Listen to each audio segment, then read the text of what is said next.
வணக்கம் மக்களே. இன்றைக்கி வந்து நம்ம மசாலெல்லாம் சுட்டு அரைச்சி எப்படி தேங்காய் துவையல் செய்கிறது அப்படிங்கிறத பார்ப்போம்.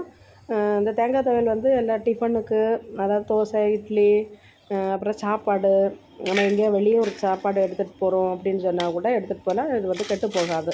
இதுக்கு தேவையான பொருட்கள் என்னெல்லாம் அப்படின்னு சொன்னால் 10 முந்திரி பருப்பு, ஒரு 10 15 சின்ன வெங்காயம், ஒரு 15 சின்ன வெங்காயம் சேர்க்கல, தப்பே கிடையாது, நல்லா இருக்கும், செம டேஸ்ட்டாக இருக்கும். ஒரு 10 பல் இல்லாட்ட 15 பல் பூண்டு, ஒரு 10 காஞ்ச மிளகாய், 2 2க்கு கருவேப்பிலை, ஒரு 1/4 ஜீரகம், இவ்வளோ. தேங்காய் ஒரு மூடி, பெரிய தேங்காய்னா ஒரு மூடி தேங்காய், ஒரு பெரிய தேங்காய்க்கு ஒரு மூடி தேங்காய்னா ஒரு 10 காஞ்ச மிளகாய் சேர்க்கலாம். நீங்கள் இவ்வளோ முந்திரி பருப்பெல்லாம் சேர்க்குறீங்கன்னா சேர்க்கலாம், கரெக்டாக இருக்கும். இல்லாட்டா காஞ்ச மிளகாய் கம்மியாக சேருங்க. உங்களுக்கு கம்மியான அளவு போதுன்னா கம்மியான அளவு, உங்களுக்கே தெரியும் இவ்வளோ தேங்காய்க்கு இவ்வளோ காரம் தான் பிடிக்கும் அப்படின்னு நீங்கள் அதுக்கேற்ற மாதிரி அட்ஜஸ்ட் பண்ணி எடுத்துக்கிடுங்க. இந்த காஞ்ச மிளகா, கருவேப்பிலை இல்லை, காஞ்ச மிளகாயும் பூண்டும் சின்ன வெங்காயம் ஃபஸ்ட்டு அடிகனமான பாத்திரம், கடாயில் இல்லாட்டா நான்ஸ்டிக் பாத்திரம், இல்லை சிம்மில் கேஸ் ஸ்டவ்வில் வச்சு, நம்ம ஊர்லன்னா அடுப்பு இருக்கும், அடுப்பில் போட்டு உள்ளாடி போட்டே சுட்டு எடுத்துக்கிடுவாங்க, கனல், அந்த தீ கனலில்.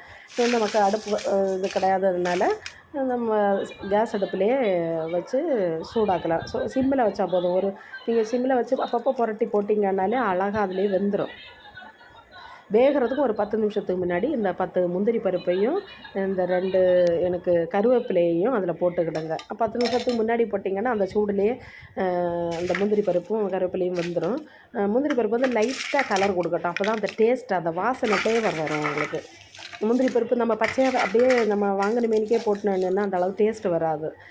ஏன்னா அது மிஷினில் சூடாகி அதை உடச்சி வர்றது. நம்ம அது நேரடியாக அந்த தீயில் சூடு வரும்போது இன்னும் டேஸ்ட் இருக்கும். சுட்டு எல்லாமே ரெடி பண்ணி எடுத்துகிட்டு, இந்த தேங்காய், இந்த சின்ன வெங்காயத்தையும் பூண்டையும் தோலை உரிச்சுக்கிடுங்க. உரிச்சிட்டு இந்த தேங்காய், இந்த சின்ன வெங்காயம், பூண்டு, முந்திரி பருப்பு, இந்த ஜீரகம், கருவேப்பிலை, இந்த காஞ்ச மிளகாய் எல்லாத்தையும் போட்டு கொஞ்சோண்டு புளி தேவையான அளவு எடுத்துக்கிடுங்க. புளியும் உப்பு வந்து கல் உப்பு போட்டுக்கிடுங்க. கல் உப்பு தான் நல்ல டேஸ்ட் இருக்கும் எப்போவுமே. கல் உப்பு போட்டுக்கிடுங்க. போட்டு நல்லா கிரைண்ட் பண்ணுங்கள். தண்ணி ஊற்றக்கூடாது. செம டேஸ்ட்டாக இருக்கும் மக்களே. இட்லிக்கு சாப்பிட்டு சாப்பாடு சாப்பிட்லாம், எங்கேலாம் வெளியே ட்ராவல் பண்ணுறதா இருந்தால் கூட எடுத்துகிட்டு போகலாம். செம டேஸ்ட்டாக இருக்கும். ஒரு வாட்டியை ட்ரை பண்ணி பாருங்கள். ரொம்ப நன்றி மக்களே. நானே ஃபோன் வச்சு வீடியோ எடுக்கிறதுனால ஏதாவது குறைகள் இருந்தால் மன்னிச்சிடுங்க. என் சப்ஸ்கிரைப் எல்லாருக்கும் ரொம்ப நன்றி. லைக் பண்ணுங்கள், ஷேர் பண்ணுங்கள் மக்களே.